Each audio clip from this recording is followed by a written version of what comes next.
Hey, I'd like to welcome you to another episode of Mission Matters. My name is Adam Torres, and if you'd like to apply to be a guest on the show, just head on over to missionmatters.com and click on Be Our Guest to apply. All right, so today I have Ken Eslick on the line, and he's a founder and president of the Leaders Lab. Ken, welcome to the show. Adam, thanks so much for having me. Glad to be here. All right. So, what a topic that you proposed today. So, winning the war on talent. I mean, lots of business owners, entrepreneurs, executives, experts that watch this, and talent, keeping good talent, finding good talent. I mean, it can be challenging, but excited to get your tips today and to get your insight. And then from the candidates side of view, like if you are good talent or great talent out there and you're looking for maybe what your next opportunity or career transition is, like to get some tips for them as well from you. But just to get us kicked off, we'll start with our Mission Matters Minute. So Ken, we at Mission Matters, we amplify stories for entrepreneurs, executives, and experts. That's our mission. Ken, what mission matters to you? I think our mission, my mission in particular, with the Leaders Lab, is to help great leaders find great companies and help great companies find great leaders. So, which sounds simple, but when you think about it, I think a lot of us throughout our careers, myself included, have been in positions where we know we have more to offer. Yeah. If someone could see our gifts and like put us in the right spot. And when I was in corporate America, I had an opportunity to do that with a lot of people, and I had some people that mentored me and did a great job as well. So I think when I left that environment, it just became really almost like a calling. Like if I could do one thing, what would it be? And it's really finding the talent that people have. Everybody's got their own gifts and Mhm. you know traits that if they're brought out and they're nurtured, they can really make an impact on a company, and they can, Yeah. you can really change their lives with it. So love it. I mean, I love bringing mission-based executives and entrepreneurs online, have them share, what gets them fired up? Like, why do they do what they do? And speaking of just background and yourself, I mean, you're a pretty dynamic guy. So I understand that you're working, and right now I believe it's going on as we speak. You're working with with Tony Robbins at his seminar. I know I've seen the Netflix. I think it's called "I'm Not Your Guru," something like that. Like, I know you're in Right. the middle of the event and everything else. I mean, tell us what's going on. Yeah. Shout out to Team 25 at Date with Destiny, because they're in there getting it done right now. Yeah, I started on that journey. I listened to Tony's tapes maybe literally like 30 years ago, Yeah. and never did anything with live events or anything. And then a few years ago, started going to live events and decided to get more involved with the organization for the same reasons we're talking about right now. Like, if you can find that special thing inside of everybody, if you can help get that going, so many people are so close to what they want and they just don't know it yet or how to get there, right? And so at these seminars, Tony Robbins really is designed to help people break through their limiting beliefs. And without getting too much into the Tony side, it goes right Mm, along with our mission at the Leaders Lab, right? Which is, Leaders Lab is more career focused, whereas mhm, Tony's stuff is more all encompassing. But mm, yeah, so now I serve at live seminars. Pre-pandemic, those were mm, held all over the world. Now they're held on Zoom. We have about 5,000 participants in this current one. I'm leading a team of 80, or co-leading it with I have a co-trainer from Italy. There's only mm, about 200 active trainers in the mm. in the world for Tony, and I'm happy and honored to be one of those. Yeah. So going further into the Leaders Lab. So how Yep. did you get on that journey to really founding and coming up with a company? Like, tell us a little bit more about that. Well, so going back to the corporate world, and I worked Yeah. for a really great company and loved working there, and I spent about 14 years in the corporate world. Prior to that, I started, and I'll actually start you from the beginning. So I was going to college and Yeah. wasn't really going to college, if you know what I mean. And so I decided I better do something different. So I joined the military, Mm, which was very good for me. I was in the Army for about 4 years, and when I got out, the job offers weren't exactly pouring in for mm, college dropout, even with the military experience. mhm, So I had I don't know where the entrepreneurial bug really came from, but I did have it and decided to get into business for myself. So my wife and I started a first aid and safety supply company out in California. Mm. Grew that for a few years, sold it to the Cintas Corporation, and then I went to Mhm. work for them. I spent 14 years there, and it was never really my intention to work for somebody else. It was never, Yeah. that just wasn't really the plan, but they were just such a great company with a great culture that I was like, why would I leave? And so um, I loved working there. I would say the last few years, some of the things I could change or would Mhm. change if I could. I was traveling nonstop. I was in charge of national teams and pretty large teams. Yeah. And so when I decided it was time to go, it was like, well, what do I love about being in the corporate world? And it was going back to that first thing when we talked about mission matters, which is Yeah. favorite part of my job was finding talent and seeing something in them that maybe they couldn't even see in themselves, and then helping them apply that in the workplace or creating an environment where they could shine.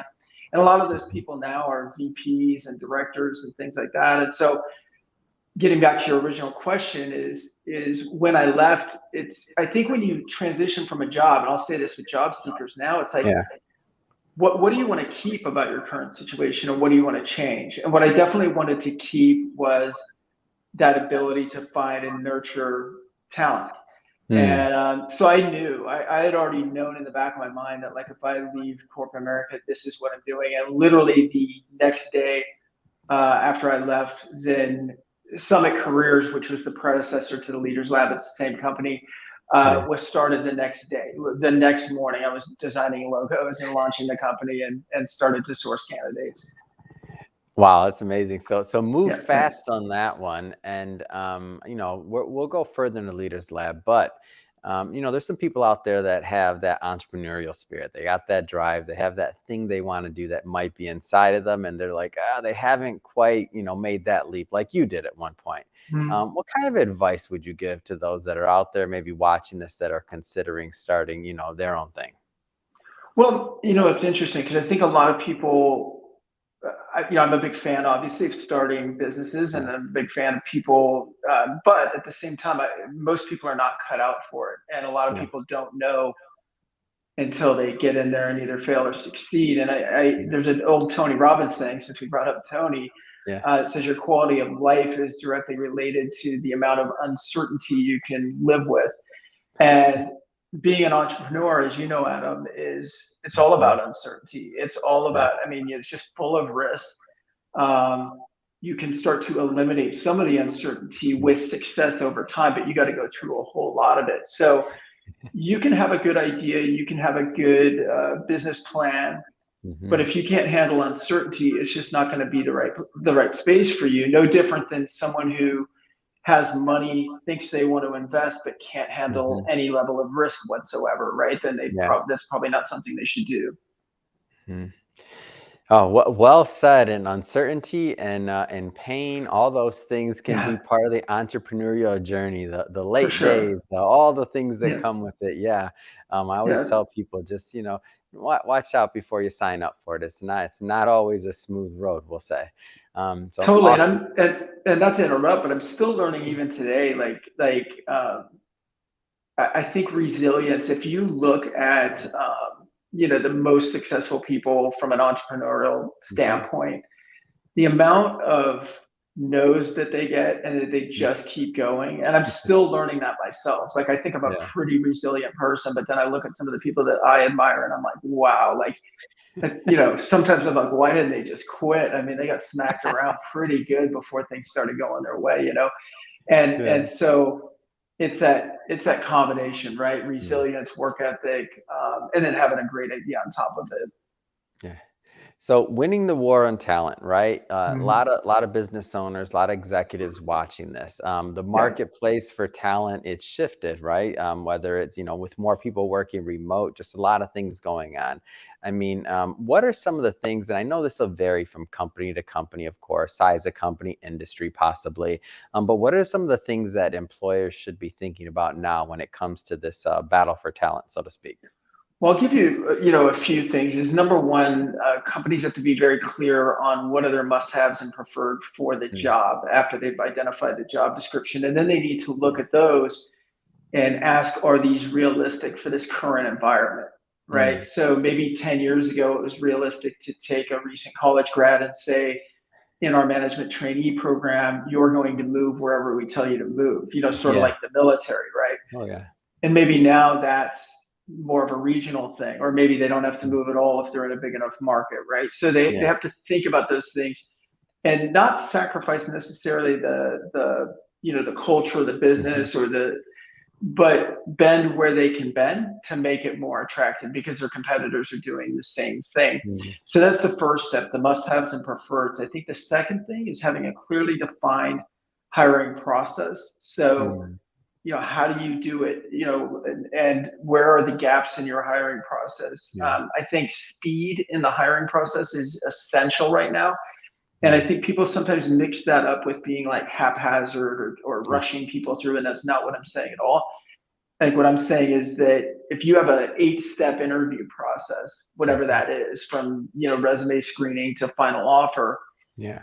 what are the gaps of time in between each of those steps? And can those gaps be shortened up? Can 2 interviews sometimes be done in the same day?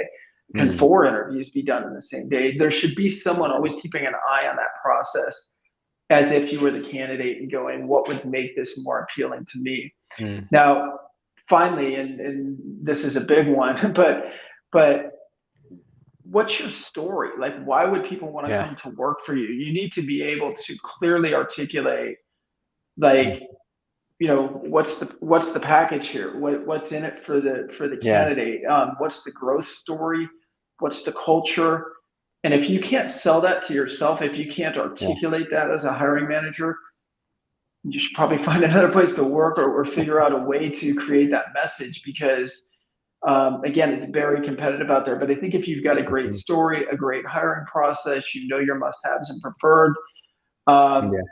then you're miles ahead. Now that just kind of gets you in the game at that point, Mhm. Adam. Like now you've got to go compete. Like now you're at least set up for battle, right? Like you know what you Yeah. want, but do you know how to now go get them? Because now Mhm. you're competing against everybody else. So that just sort of got you into the arena. Um, and that's where a great HR team, a great recruiting Mhm. agency that's in your niche can really help out. Because one of the things that we recommend is you have to be as connected as possible, not only within your own industry, but with the candidates that might come from related industries and related Mm, companies, right? And yeah. that takes a lot of time. Like if you're starting right now, to give you an example, like our team adds about 3,000 new connections nationally a week Wow. to our base, to our applicant tracking system. So for a company to like have that much data it would take years, as it Mhm. has taken us. Yeah. So that's a start. I'm sure we'll dive into it a little bit more, but that's kind of a start on winning the war, is setting up those things and then looking at, Mhm. can you do it internally? And I think some of the pushback, obviously, on using recruiting Mhm. firms is cost, that type of thing. Well, Yeah. what is the cost of the vacant seat? I mean, that's really what it Yeah. comes down to. Is if that seat takes you 6 months to fill, and if it takes you 6 weeks with a recruiter, do you have ROI on that? Yeah. It's interesting. So one of the things that you mentioned is story, and I think Mm-hmm. when I people ask me this all the time, and I maybe have a bias towards it because what am I? I'm a storyteller, right? I'm a media Right. guy. Mission matters. That's what we do. We tell stories all day. So Should. for the person that has the I don't know the XYZ plant out of this state or that state who's thinking to themselves like what am I gonna do? Like I don't have a story to tell. I don't have something. I always say that's ridiculous. Every company has a story. Every company has people that are passionate about what they're doing and about the mission of that company and about their clients, the people that I don't care what the product or services you're fulfilling, there has to be some type of passion or some type of commitment or dedication there to the client base, or you wouldn't have clients. Like clients will leave you. Right. So what are like and doesn't don't have to be too specific, but just some of the things that you think make a good story when it comes to the employer landscape that you've seen? Because from my end, I don't think people believe me because they think I'm biased, which maybe I am, but because I'm so passionate about that idea. But like, what are some of the things from your vantage point that you've seen that you're like, oh, okay, that kind of works? I think that certainly positioning yourself uh, for your niche, right? Like I think a lot of times it's like if you mentioned like if we're a small plant out in Yeah. middle of nowhere or nothing or something like that. Well, Yeah. there's people that want that. There's people that want to Hmm. work for a small company. So what makes you a unique and great small company to work for, Yeah. right? Because there is somebody for you. You need to figure out who your demographic is, right? Who is your avatar? Who is your Hmm. center of the bullseye type candidate? And what is the story you're telling that's going to appeal to them? And I like that you related it back to customers because, of Yeah. course, you have a story to tell. You're telling it every day to land For business. And if sure. you had to tell it at some point, right? Or nobody would be doing business with you, right? Yeah. So maybe your story needs to freshen up. Maybe it needs more detail, but you can always do Mhm. that. So I think right now, and this might lend us into another topic, but I think a lot of candidates are misreading the current market in a way. Yeah. A lot of candidates, I think, are looking at it like this is my chance to kind of put a gun to the head of the employers and get what I want, right? Or I'm going to Hmm. stay at home until I do. Yeah. That's one way of looking at this opportunity. Another way is this is such a great opportunity for me to get in with a company that I've always wanted to get in with, Oh yeah. right? So instead of fighting for benefits, don't get me wrong, they're important. They're Sure. like part of the whole deal. I'd be using this as an opportunity to Hmm. upgrade my company, my situation, my career path. So going back Yeah. to your question, what's an upgrade? Well, that depends on the individual, Adam. But Hmm. one of the things that I think is essential, like Yeah. I don't really see too many situations where growth wouldn't be a big part of it. Hmm. Because without growth, companies will get into profit saving mode, which creates Yeah. job instability and all of that. So I think one of the things I'd be looking for the most in that story is what is their growth story, what has it been, and what is it moving forward. Beyond that, look for a culture that matches you. Yeah. You look for the working conditions and benefits that match you for sure as part of that story. Um, but I think companies need to talk about their culture, need to talk about their growth story, need to talk about their future in a Yeah. way that's going to be compelling, not to everybody, but Hmm. to their target audience, right? To that candidate that is the center Hmm. of the bullseye for them. Yeah, well said. And going further down that line of candidates, so I get what you're going for, and it makes total sense. Like, this is a great opportunity, like to Sure. not be sitting on the sidelines and to really get in there, show initiative, and who knows what happens to your career based on really shining right now when maybe some others are choosing other routes, right? Right. But that being said, for those candidates who are like in that mode, like they're listening to this, or maybe they're already even thinking it, they're like, oh, I'm in, I get it. Like I see the opportunity. Like, what are Right. some of the things that they should be thinking about and or doing to really, stick out and to really go for it and make the most out of this opportunity we have? And I would say this global shift of talent. I think there's never been a better time to be a great candidate. I mean, that's a fact, right? I mean, Yeah. not my lifetime, there hasn't been. So Hmm. I think what they need to do is to do everything they've done to get themselves in the Hmm. position that they're already in, right? Like if they're a top Yeah. candidate and now on top of that, it's like, well, congrats, you've always been a top candidate. Now you happen to have walked into a business situation where people really, really need you, right? Yeah. One of the things that I think candidates forget sometimes is Hmm. let's say a recruiter like someone on my team reaches out to them and says, we think you're great for XYZ opportunity. Yeah. They go, gee, I've never really thought about that, but sure, I'll check it out. Hmm. If you look at an opportunity and have the mindset that I'm just checking it out, like I'm just window Hmm. shopping, that will come across, Yeah. right?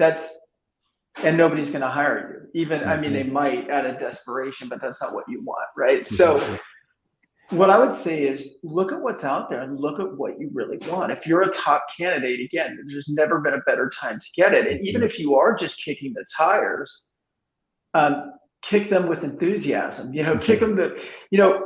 if I went on 9 interviews, Adam, I feel like it Hmm. would be my job to get 9 offers Yeah. because I want to make a decision as to which one I want.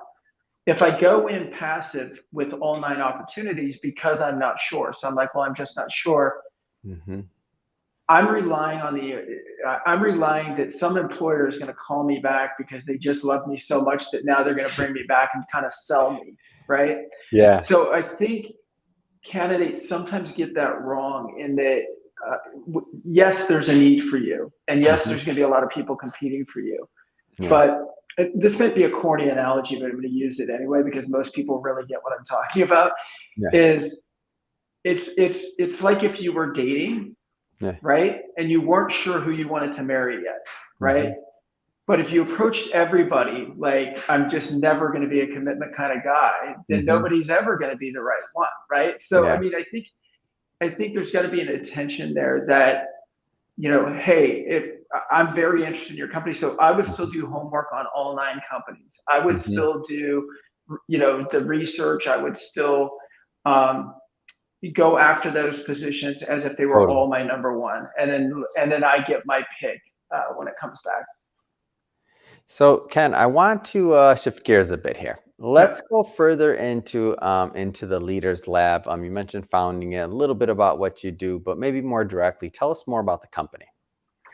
So the company is, I'm really proud of the Leaders Lab, particularly this year. We rebranded to the Leaders Lab this year. We used to be called Summit Careers. Yeah. We did a lot of things. The reason we I like rebranded the Leaders is Lab, by the way. I like the cool. logo, Thank like you. it also. Yeah, I didn't know the previous brand, but I love the new yeah. one. So congrats. It's not an I easy thing to appreciate go it. through that process. No, and I think what we wanted was a name that was more indicative of what we do. And if you Yeah, can hear like everything that I'm talking about, it's all totally. like leadership driven. Yeah. Combined with some of the other things that have happened. Like I've done some executive coaching in the past. I do Yeah. the Tony Robbins stuff, and so it was like just throw it all under one umbrella Hmm. instead of saying here's all my side little activities or whatever. Right? It's all just called Hmm. the Leaders Lab. Um, the way that we're structured right now, we have recruiters. We are primarily across the United States, and we're primarily in business to business leadership. Yeah. And normally companies with a delivery component. So, and we're placing people, I would say, from Hmm. mid-level management to executive type positions. Hmm. Um, we have a recruiting team, which the country is geographically divided for the recruiting team, and then we also have a sourcing team where the country where those recruiters are paired up with sourcers. So Hmm. there are people pretty much 24/7 or 7 days a week, excuse me, Yeah. sourcing candidates. When I was mentioning that we add 3,000 a week or so to our database, Hmm. that's where they're coming from. And so we've created systems to look at our niches, look at, Yeah. we might find a company in a specific role where we go, this really fits in with our clients. Hmm. And we're going to make every effort we can to not only engage with those people, connect with those people, but also Yeah. create content and value. Because sometimes, the candidates that we get right now, it's 3 years that they've been following us, with us Yeah. giving them, leadership tips, things like that. And we never know when that relationship is going Yeah. to come to fruition in terms of a deal, or if it's Mhm. just a relationship, and we're okay either way. Yeah.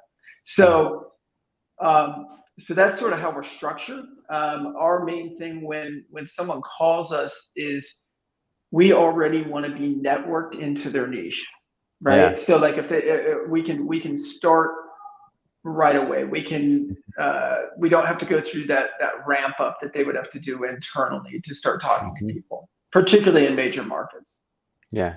And speaking of niche, do you mean from both sides, right? So from the candidate's perspective and from the industry, correct? Or the job type? Correct. Yeah. Yeah. So and it doesn't mean that the candidates always have to come from the same industry, Yeah. but they have to share, uh, you know, cultural Yeah. cultural values. Excuse me. They have to share work ethic. They have to share skill set, right? And so sometimes they may come from a different industry, Mm, but they share those things. Like I can transplant got it. them pretty easily. Yeah. And let's go a little bit further there. So what type Mm. of, from the employer side, like what type of employers do you find get the most value out of working with you and your team? Is there a niche or industry or size of company that works best, or agnostic? I mean, give us a flavor of that. We primarily work with larger companies, Mhm. although we will work with smaller ones. The smaller ones, what the larger ones normally have is what we were talking about earlier, which is a vision, right? Here's where we've been, here's where we're going, and that's Yeah. why it works well. It's an easier story to sell, and we do work with small businesses sometimes, but they have to fit that criteria. So sometimes we'll consult with them and say, Mm-hmm. what exactly what we were talking about earlier, like what is your Yeah. story? Why do people want to come to work for you? And we help them in that regard craft that story Mm-hmm. or shape that story if they've already got it out there, but need to shape it from a customer standpoint to a Mm-hmm. candidate standpoint. Um, and so we'll do those things to help them go to market. I Yeah. think we also focus on companies that are like-minded in the types of talent that they like. So Mm-hmm. we're focused on leaders that for us are still on their way up. We Mm. want people um, that are going to be climbing the ladder for a while, that whatever Yeah. job they're in right now, this isn't their last stop, right? Mm-hmm. Because again, our job isn't just, we're not filling temporary workers in an Amazon plant, right? Like Yeah. that's not our thing. We're bringing people on that can make a monumental Mm. change over time within the companies that they go to work for, and will become, if they're not already, the Mm-hmm. people that are then developing the future leaders moving forward. So let's say that I'm a executive or business owner watching this right now, and I'm thinking to Mm-hmm. myself, I've never really used a company like the Leaders Lab, and maybe Mm-hmm. I've gotten some calls, and I do have some positions like open, or they're thinking about it. Like, what kind of questions or what kind of things should people or business owners be looking at when they're considering like what type of company in the recruiter space to work with? Yeah, so that's a big question, but specifically, if I was talking to a recruiter, I would want to Yeah, know what they've done in my particular niche. Like, who have they placed? What level of placements? What is that process? yeah, Are they connected to my market? You can even have them describe, if mm, they are in your industry, then they would know your industry, and you could describe an opening for them, and they should be able, yeah, almost on the spot, to describe what the ideal candidate would be mm, for you. I would ask them how well connected they are into the market, because if they're mm, starting from scratch, that's going to slow it down. I'd yeah. be very wary of, I would say, what I would ask questions like, what other, because everybody's going to say, like, Adam, if I came to you and you're in media broadcasting, Yeah. and if I was just a generic recruiter that was really hungry for business right now, and if you said, Ken, do you do anything in media? I'd be like, Yeah. oh, sure, yeah, we're great at that. Um, and in reality, I know nothing about it. I've got Yeah. to figure it all out. Doesn't mean I won't perform, right? Of But if you course. found somebody that did do it, they should be able to show you proof of performance, right? Who are the Mm, people that they've placed in your industry? yeah. How often? What are the recommendations? All of those kinds of things. Mm. No, no, well said, and I get the idea there too. Like that some recruiters may specialize in one level of talent versus another, one industry versus another. Like it sounds to me like you just kind of want to make sure that it's a good fit overall relationship wise too, because your teams are working with each other in important decisions. That is, yeah. Thank you for bringing that up, because for us to Yeah. partner with somebody, they have to view it that way. Like, it has to be a Yeah. partnership. It cannot be transactional. We're not looking to do one-off stuff. It doesn't make any sense for us, because A going lot back of to our work. It's a mission, lot of work. well, it's a lot of work, but ethically also, I want to Yeah. be able to sleep at night. And if I generally, the candidates we're finding, they're not desolate. Like, these are really Yeah. good candidates, right? They're already in good jobs, and Hmm. we're finding better, higher growth, uh, Hmm. positions for them depending on what their needs are.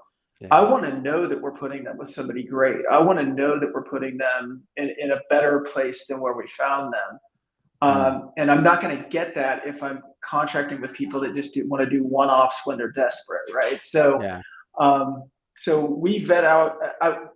It sounds corny, but we literally do turn down way more jobs than we accept. Yeah. So in a nice way, but we just tell them like there is probably a recruiter in your particular niche that's better Mhm. for you than us. We're not in your niche. Find somebody in your niche, right? And Mm. ask them all of these questions that we're talking about right now. Yeah. Well said, Ken. Well, just have to say, this whole thought process of winning the war on talent. I mean, I feel like the market's competitive. Not saying I have the crystal ball, but I think it's going to remain competitive in the near future. Any views just in what you're seeing? I think that like anything, things come back around. Mm, The pendulum has definitely swung, and it's in favor of the employees right now or the job yeah. seekers right now. Um, Mm, I'd be careful and cautious again, going back to use this as an opportunity to upgrade your career. yeah. Um, not as an opportunity simply to get more money or leverage or Mm, whatever. I I don't know why, but I've had this mental thing going, this mm. image about the current job market. And I think about it, that old game, musical chairs, Oh yeah. Because Yeah. yeah, and that's kind of how I think about the candidates. And like the music's Mhm. playing a lot right now. Like you got a lot of freedom. You can do whatever you want, but eventually it's going to stop. And do you have the right seat? Right? Are you with the right company when the music stops? Like Yeah. the thing I would want to get out of this post-pandemic, or I guess we're still in it, but the thing I would want to get out of it if I was a job seeker, Hmm. I'd want to look back and go, wow, I really leveraged that opportunity and Yeah. upgraded my career. I mean, I got on with a better company and I'm happier and I'm going Hmm. places and I've already been promoted 2 times or whatever Yeah. versus gee, I kind of kicked back a lot and got some benefits and things like that, but I don't really have a lot to show for it, Mm, right? yeah. And if you're still unemployed in this market, when is that shift going to happen? Like when does it turn around? We're already starting to see, Adam, like Mm, a year ago, I think most companies were very understanding if you had a gap of employment that was COVID related, right? yeah. Like everybody could understand it. Like For sure. there was nobody that I talked to that could not understand that. Hmm. Now, people are like, why has this person been unemployed for 6 months? And Yeah. there's still some stories out there that are pandemic related, right? Sure. But they better have one because Hmm. now it's not. They're not just going to accept Yeah. everybody's employment gaps because some of them are not explainable anymore, right? Like they should have gotten back out there. There was opportunity for them. They weren't taking care of relatives or kids or anything like that. So Hmm. I think I'd have a certain degree of urgency about me if I were in the job seeker market right now. Hmm. Um, I think the employers that are good are doing the things we talked about already, and Mm, we're noticing that. We're noticing some changes, some real changes with big mm, corporations that I don't think are temporary. I mean, I think they're benefiting the company even if they were forced into it. They're forced into these new habits that are going to make mhm. them more streamlined and more effective moving forward. Fantastic. Well, Ken, first off, it's been great having you on the show today. I just Thank have to you. ask, so what's next? I mean, what's next for you? What's next for the Leaders Lab? Yeah, we've got a lot going on. Tonight I'll be back at the Tony Robbins seminar. So short Oh, term, I'll be doing that. Six. That'll go till about 2 a.m. tonight. mhm, So I take over at about 6. For the Leaders Lab, we want to continue partnering with companies mhm, that share a similar vision that we have. So if someone's mhm. watching this and they're like, man, this guy's speaking my language, Yeah. I think we're aligned culturally because that's really what it comes down to. Then we can become an extension of that company. That's how I look at ourselves. Mm, We want to continue to grow with like-minded companies. We want to continue to impact as many lives as we can. yeah. So far we've placed over 400 leaders. Wow. Um, yeah, but with our Congrats. growth, First off, that's no small feat. Congrats. That's oh, amazing. thanks. The thing that's the most amazing, honestly, Adam, is to Yeah. see some of those young leaders a few short years later as like Yeah. VPs. Like they might have come in as like a Yeah. mid-level manager, and then they're a director or a VP or a Mm. general manager.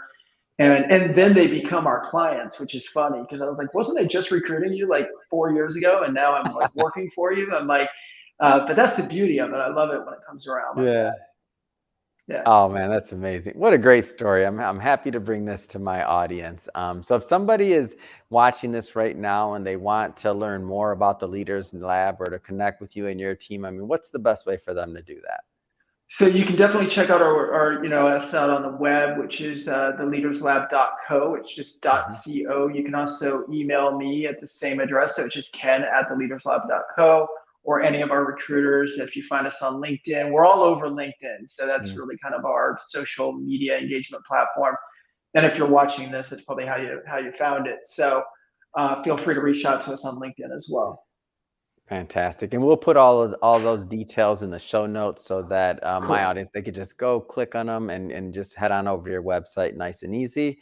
And speaking of the audience, so if you're watching us for the first time or listening to this for the first time, Mission Matters is all about amplifying the stories of entrepreneurs, executives, experts. We love bringing mission-based individuals on the show and have them share like why they do what they do, like what's in it for them, how are they adding value to the marketplace, and really just making the world a better place overall in their particular niche. So if you're interested in content like that, don't forget, hit that subscribe button. We have many more mission-based entrepreneurs coming up for you, and we don't want you to miss any of that. And Ken, really, it has been a pleasure learning more about yourself, your views on really on the talent market right now. Obviously, the Leaders Lab, over 400 people placed. I mean, that's amazing. Love the rebrand, everything that you're doing. Really appreciate you coming on the show. It's been a lot of fun today.